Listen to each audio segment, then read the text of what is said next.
Garrett, great to see you here today. Thank you.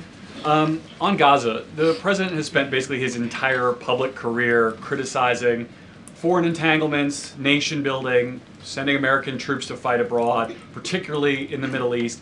This plan seems like it could ultimately involve all of those things.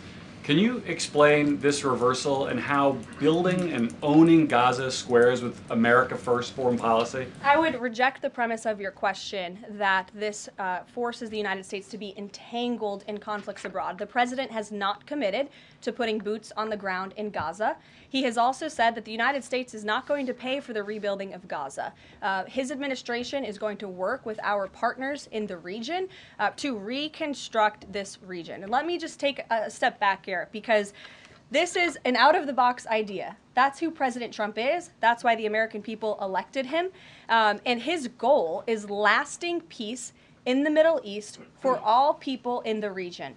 And as I said in my opening remarks, we've had the same people pushing the same solutions to this problem for decades. And it's been made very clear to the president that the United States needs to be involved in this rebuilding effort to ensure stability in the region for all people. But that does not mean boots on the ground in Gaza. It does not mean American taxpayers will be funding this effort. It means Donald Trump, who is the best deal maker on the planet, is going to strike a deal with our partners in the region. He did not rule out American troops in Gaza last night. Are you doing that now? I am saying that the president has not committed to that just yet. He has not made that commitment, and you know that. And on the foreign partners, the Jordanians, the Egyptians, the Saudis have already panned this plan.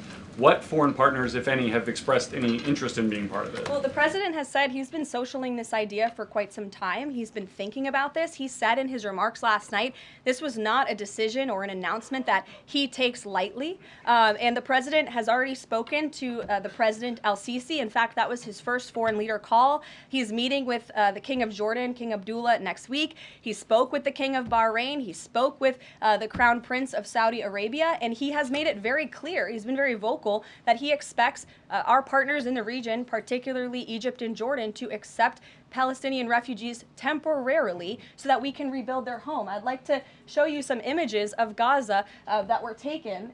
Fox News aired this. I mean, that is, as they put it, an apocalyptic scene in Gaza. This is an uninhabitable place for human beings. Do you really think that families can live their dream in a region that looks like this, with no running water, no electricity? And the special envoy to the president, Steve Witkoff, recently traveled to Gaza, as you all know. And he came back with images that he showed the president of the dire situation here.